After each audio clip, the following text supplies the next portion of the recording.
Why, hello there. Welcome back to the channel. Today, I'm excited to speak about a topic which has been on my mind for quite some time, doing a lot of contemplation and studying in this area from multiple angles: sociology and evolutionary biology, Vedic astrology, uh, and that is traditional gender roles and how Jupiter specifically plays into a female's chart in terms of the husband. And this is a fascinating topic to me because, we live in a society which has been pioneering a lot of new avenues for how to construct relationships, how families can be organized. And this led to a lot of disorganization and a lot of miscommunication and a lot of pain and suffering in a lot of ways, as well as a lot of additive freedoms. And with those freedoms have come unexpected challenges. And so I think this is a topic which needs to be broached, although I'll do my best to broach it with some delicacy. I know this can be a sensitive issue for some individuals, so just understand a little bit of a disclaimer is that I'm not really intending to trigger anyone or offend anyone by this video. I just kind of want to explore the nature of gender roles and astrology's perspective and insight on that, and how kind of society is growing and developing as well. And I would also like to say that this isn't a one-size-fits-all kind of video. I'm not saying everybody necessarily has to fit into this mold or into any particular mold. There are many different kinds of people. There's very masculine men, very feminine men. There's masculine women, there's feminine women. And there's all kinds of different combinations of relationships and ways of expressing ourselves, and that's okay. So, do your best to try to view this video as an exploration of principles, kind of viewing things sort of in their fundamental elements and essences, and keep in mind too that, even if you have like a lesbian or a gay couple, for example, you can have a woman who's expressing the masculine archetype in that lesbian dynamic, a man who's expressing the wife feminine archetype in that gay dynamic. And so in a lot of ways, we're talking kind of about the principles of masculinity and femininity in and of themselves. So one of the first things that is very interesting to me about looking at marriage in Vedic astrology is how Venus is the significator for relationships, romantic relationships in general. Seventh house, which is ruled by Venus, is also the signification for marriage. In a man's chart, Venus is the significator for wife, and yet Jupiter is actually the signification for a husband in a woman's chart. So I spent quite a bit of time contemplating the reasoning for this on an energetic level, through meditation, through contemplation, also through observation of many relationships, both in the present in terms of modern society, as well as throughout human history and many different nations and races on the earth, just kind of like the overall history of male-female dynamics through the field of evolutionary biology and evolutionary psychology, as well as sociology and in other areas as well. And one of the things that I noticed is that you have this kind of intermixing between yin and yang, or this kind of balance between yin and yang energies. You could say feminine and masculine energies, and sort of how they interact, where you have the yin principle, the feminine principle being the receptive, and the male principle and the masculine principle being the active or assertive principle. And of course, this isn't to say that men can't be receptive and that females can't be active or assertive, because of course, within each of us, regardless of our gender and sex, we have yin and yang energies within us. We have masculine and feminine energies within us. So it's important for every man to kind of have a good understanding of his femininity, and for every woman to have a good understanding of her masculinity, and at the same time really being able to embody the roles and dynamics which we're kind of blessed with and best aligned with. Even if that implies, like a woman who's engaging in her masculine archetype, she may attract a male who's engaging with his feminine archetype, and that's the way that they kind of unite yin and yang for them personally. But even in that instance, where we're talking about a woman kind of being the masculine principle, we're still kind of talking about masculine principles and feminine principles, where one person is kind of the active head of the relationship and one person is the receptive element of the relationship. And again, a further disclaimer, this doesn't necessarily mean that two people can't be equals in a relationship, but then that's another way of balancing the yin and yang energy. Like when one person wants to make a decision about where they want to go for dinner, you're going to have people who are, maybe they both are active in a certain sense where they both provide ideas, and then one of them will be receptive where they choose to, okay, I'm going to be yin in this moment and go along with your idea. Maybe the next decision, that person is yin and goes along with their idea. So you kind of see how you have this interaction between yin and yang, between masculine and feminine energy. So with all of that said, Jupiter signifies a husband in a female's chart. And this is a very, very fascinating dynamic, because what is Jupiter? Now, Jupiter's actual name in Sanskrit is Guru. And I did a bit of studying and investigation a little bit into the name of Guru, because obviously a lot of us know that as kind of like a word which means like a spiritual holy person who is a guide or a teacher or, you know, a type of master in some way to an upcoming initiate student who's like kind of coming into the spiritual arts, kind of like a spiritual guide. And the name Guru, or the word Guru in Sanskrit, means kind of like spirit go up. It means spirit go up. So it's a very elevating principle and concept. You know, a guru is someone who guides our spirits into an elevated position.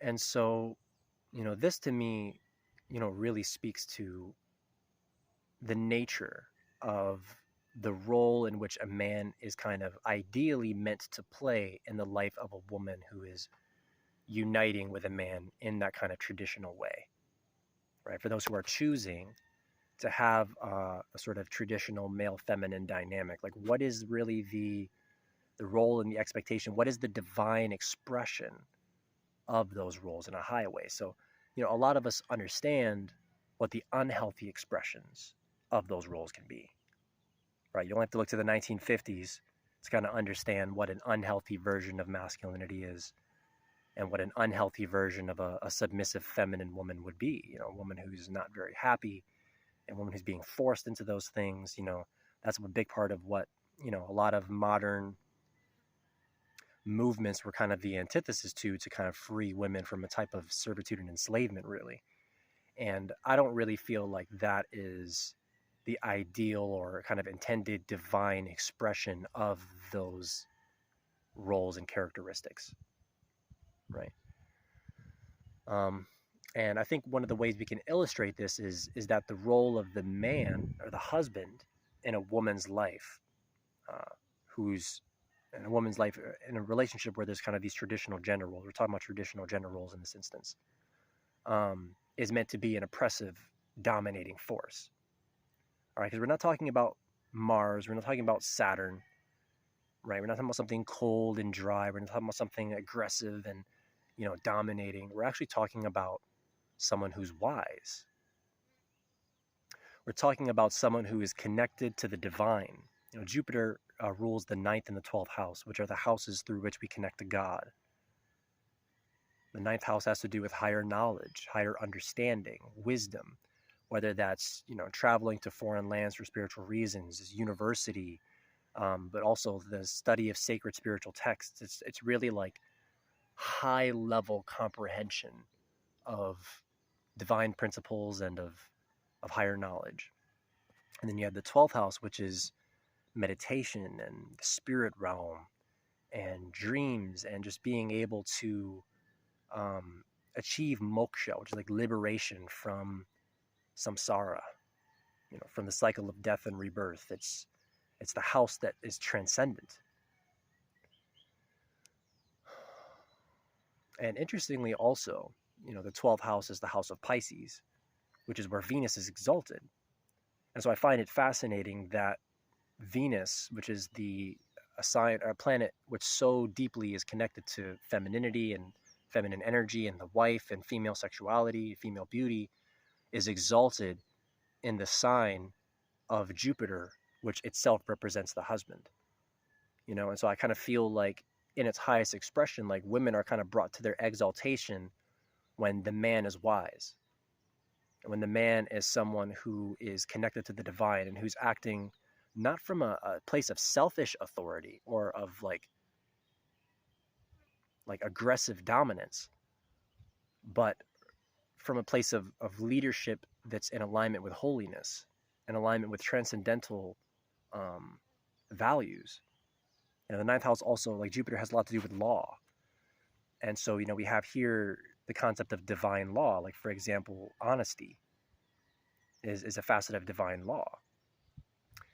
And so there are these principles which I believe express themselves in the higher divine masculine archetype, which incline a woman to feel like that man is worthy and worthy to submit to, and that submitting is a benefit to the woman and not meant to be like a detriment.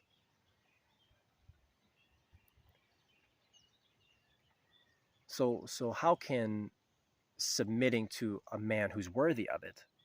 We're not talking about submitting to unworthy men, but how is submitting to a worthy man of benefit to a woman? Well, one of the ways it's a benefit to a woman is it allows the woman the freedom to be herself, to be feminine. And of course, this is for the women who want to choose this way of being, who want to choose these kind of traditional gender roles. So this is not to force anyone into a particular role or say everybody has to do one thing or another thing. And that a man who's truly in alignment with the divine principles, who's not just acting from a selfish self-gratification space, not to say that his needs aren't going to be met, but who's not purely acting from a selfish place, who's in alignment with divine principles, he's able to help to elevate that woman into her exalted state. And one of the ways you can kind of see this on a practical level is that there's a lot of women nowadays who are working a 9-to-5 job, who just have to work. It's not an option for them. They have to work, otherwise they're not going to have food on the table. They're not going to be able to pay their bills. They're not going to have a roof over their head. And that's a very hard thing. It's a very stressful, strenuous thing. And surely we all know that women are capable of enduring and handling a lot. Childbirth is an indication of that. Just everything that women have had to endure and put up with over centuries and thousands of years of human evolution is a clear indication of the true strength of women. And at the same time, I think there are certain types of stresses that women are best liberated from. Right? So like one example of that is having to do physical heavy labor. Right? So whether that's like lifting a heavy garbage, taking out the garbage, whether it's carrying in a bunch of groceries, those are like simple things. But it could be you got to shovel the snow. It could be you've got to carry big heavy rocks from one place to another place. You got to build a house. You've got to do very physically intensive things. Like sometimes you might have to shovel a bunch of gravel out of one place into another place for some particular reason in your home. You know what I mean? So it's like, these are really physically intensive things. And I think a lot of women, when they're being honest with themselves, would be willing to admit that they don't really want to do those things or necessarily feel good doing those things. It's not to say that maybe they can't do those things, but it's not the optimal state for their physiology, right? Men are built to take on physiological stress more. So, for example, when we do physical labor and we kind of get over the initial, especially if you haven't been physically active for a long time, you kind of have that initial hump where it feels kind of bad to start doing physical labor if you're out of shape. But if you're actually consistently doing physical labor, you're in shape, we actually like release a lot of endorphins and feel good chemicals in our body when we've done physical labor and when we've completed a task. It feels very physically and emotionally good for a male. Like, I just shoveled all these rocks, you know what I mean? I accomplished something. It feels good, actually, fundamentally. And so we're kind of built to be able to handle those things. And I think that, when we're talking about traditional gender roles, it is very important to understand that females submit to men and in some senses serve men, and men also serve women. And that's really, really important to keep in mind. And they submit to them in a certain sense. I won't say in the same sense, but maybe I should say it's better to say that instead of submitting to women, we like provide for women. And in that way, like, say you're monogamous, even if you're like polygamous, but any kind of marriage situation, you're committing to that woman to certain rules, that a contract which you two have formed. So even if that man wants to be with, more women than he's married to, whether it's one woman or multiple women he's married to, whether it's monogamy or polygamy. We're not talking about polyamory. That's different. We're talking about marriage. Um, he's committed to those women and to providing for those women. And so in a certain sense, he's kind of like uh, adhering to this contract to provide the service. And so women, I think that one of the reasons why so many women have had a sort of resistance or a rebellion to male leadership has to do with how that leadership was taken advantage of in the past. Like, you can kind of look at that 1950s archetype to get a really good image of how badly that kind of was misaligned.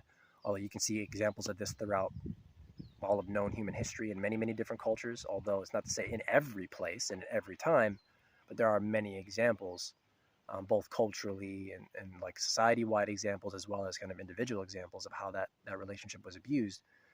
But I think ideally, like, women serve men so that men can serve them.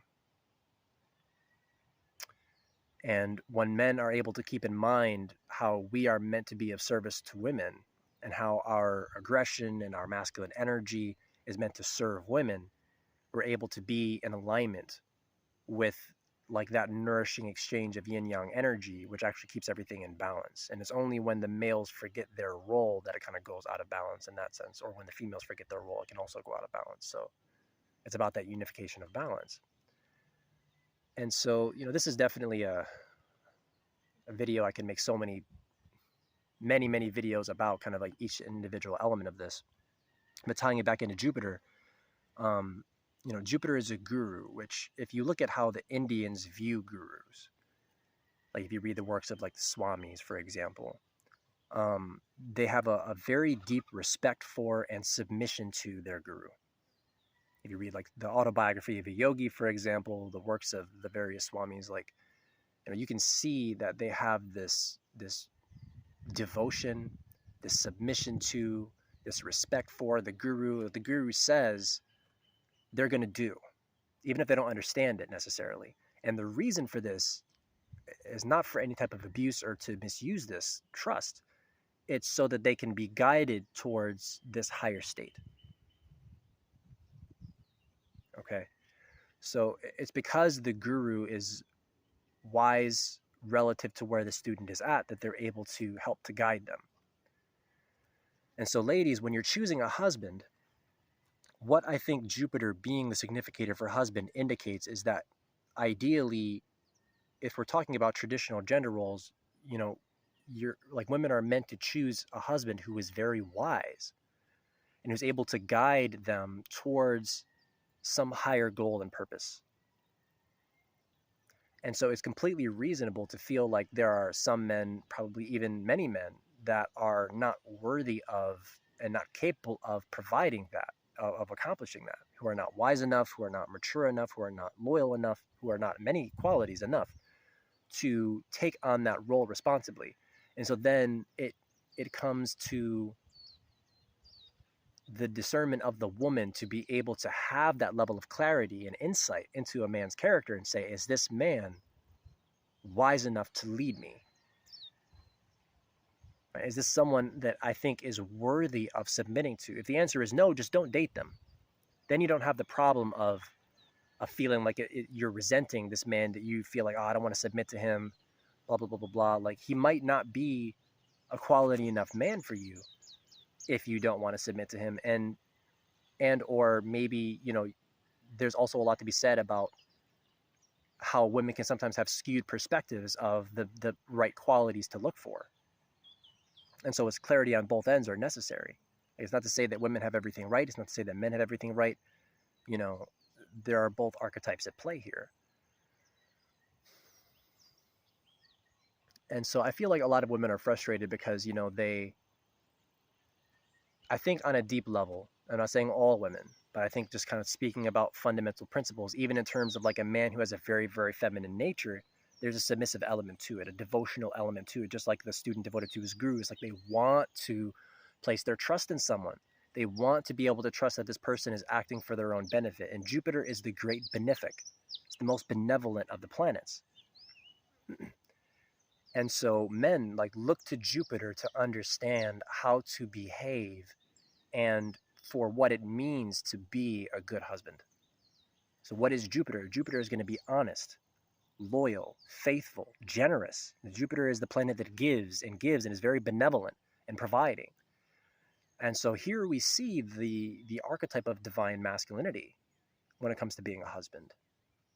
And I think the more that we embody this principle as men, the more it will create the space for women to be more feminine, to truly embody their exalted kind of Venus and Pisces state. Because, Venus is debilitated in Virgo. Okay, ladies. So, when you're in a relationship and Venus is sitting there and is kind of like doing this very critical thing, like, oh, like tit for tat, like, oh, I've got to worry about this thing and this thing and this thing. I've got to make sure that, this thing is in order, this thing is in order.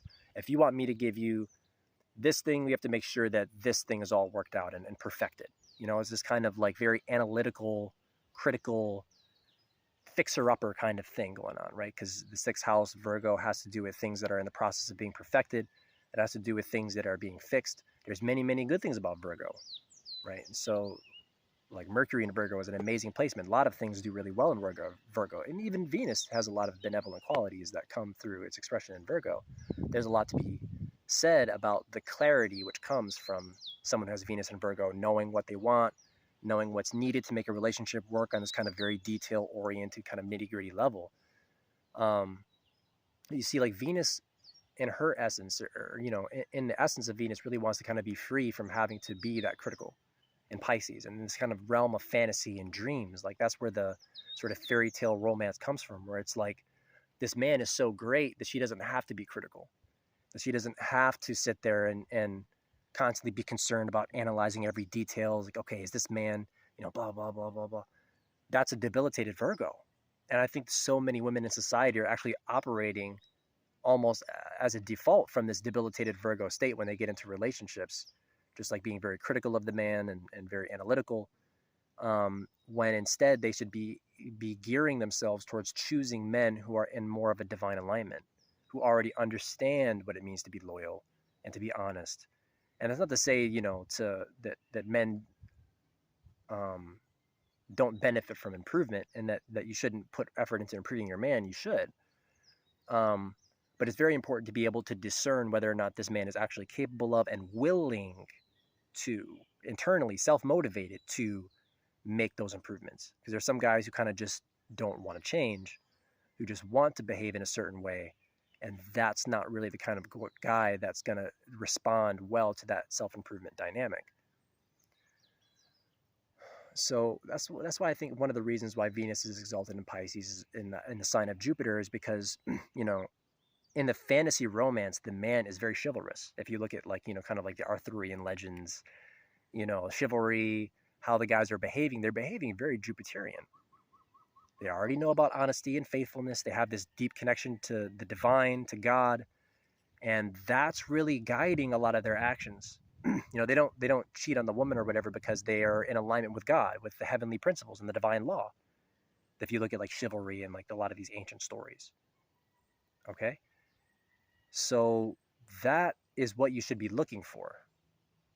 Someone who is aligning with proper behavior and morals and ethical values through their own self-volition because of a connection to a divine higher principle.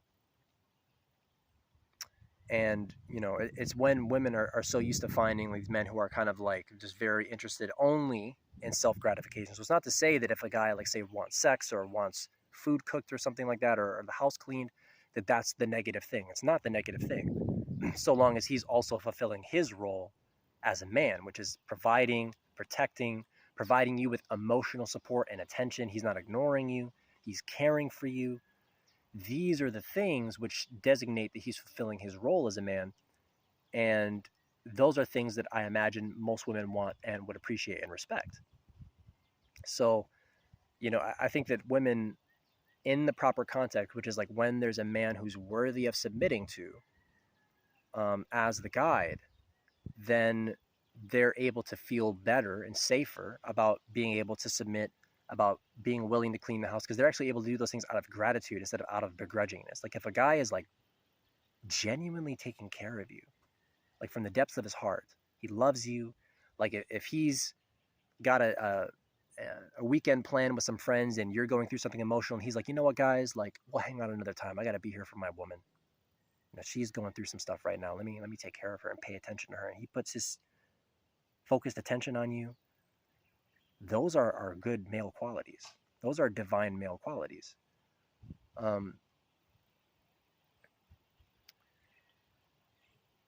so I feel like traditional gender roles work best when they're truly understood and not resented because someone has an image in their mind of the negative expression of those roles, which they've seen throughout popular media and history. Like, yes, there are many examples of those negative expressions, but there are positive examples. And I think that, focusing on those is more beneficial ultimately because I know there's a lot of women out there who kind of have this all men are bad kind of dynamic. And, you know, I don't think that that's true. I know that's not true. And it's also not actually helpful to women who are hoping to find a good man. All right. Like if, you've completely sworn off men and you're going to be celibate or a lesbian or something else, then you don't have to worry about that attraction point that you have about like doing that because you're not trying to engage with men. But if you are trying to find a good man, having the attraction point that all men are bad is not going to support you actually accomplishing that. What you need is a healthy image and understanding of a male archetype, like a healthy male archetype, so you know what qualities to look for, like honesty, integrity, loyalty, like giving you emotional support. It shouldn't be someone who, like women need emotional support like men need sex, and men do need sex. And that's a video for I'm looking forward to making as well because, I think that there's also this dialogue of like how men are somehow bad for needing sex, and that's just not true. That's a part of the male organism and experience, and that's a healthy, natural thing. And in exchange, I don't even want to say in exchange because it makes it sound too transactional, but we balance each other in that way. But then, we have to make sure as men that we're taking care of our women emotionally. We're giving you attention. We're giving you the feeling of safety and security. And that's coming from a genuine place within ourselves. And it's something we really care to do. And that's what does this mutual nourishment, which kind of builds up the gratitude. And then, like, so then you're so grateful as a woman that he's doing all these wonderful things. He's providing for you, he's giving you attention and safety, he's protecting you, he's loving you, doing all these wonderful things. And then you're like, wow, I really want to take care of him. I want to like make him food and I want to have sex with him because he's going to feel good and I want to give him a massage and take care of him. And then he's like, wow, this woman is taking such good care of me. I want to love and protect her. I want to take a day off so I can take her on a wonderful date. I want to do all these things because I'm so grateful for the love and care which I'm being provided. And it kind of creates this cycle of nourishment, which is very, very healthy.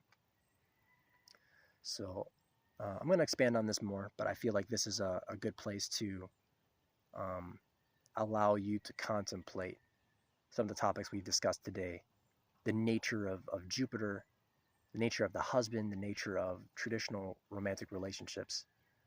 Um, and I feel like there's so much healing that we have to do as a society, as a civilization, as a culture. And I really want to help to contribute to bridging the understanding between men and women, between the masculine and the feminine, so that we can nourish and love and care for each other in a really loving and healthy way. And I feel like we're able to do that by truly understanding the divine, healthy masculine archetype and the divine, healthy feminine archetype, and how best to align with that um, in in a way which we feel comfortable with, and in a way which leads to our ultimate gratitude and satisfaction. So you don't have men who are feeling lonely and neglected, and you don't have women who are having to shovel rocks and work 9 to 5s, and do things that are too strenuous for them when they really want support. And I think that it's important to be able to give women the space to be able to admit that they want support. It's like you want support. Like you don't want to have to do everything yourself. And there are women that do. I'm not saying nobody does, but I'm speaking generally here that I don't think that women want to have to be obligated to work so hard and then still come home and cook and clean anyway. Whether they're taking care of their own kids, whether they're single moms, whether they're married, whether they're single completely and don't have kids, they're still coming home and cleaning their own house.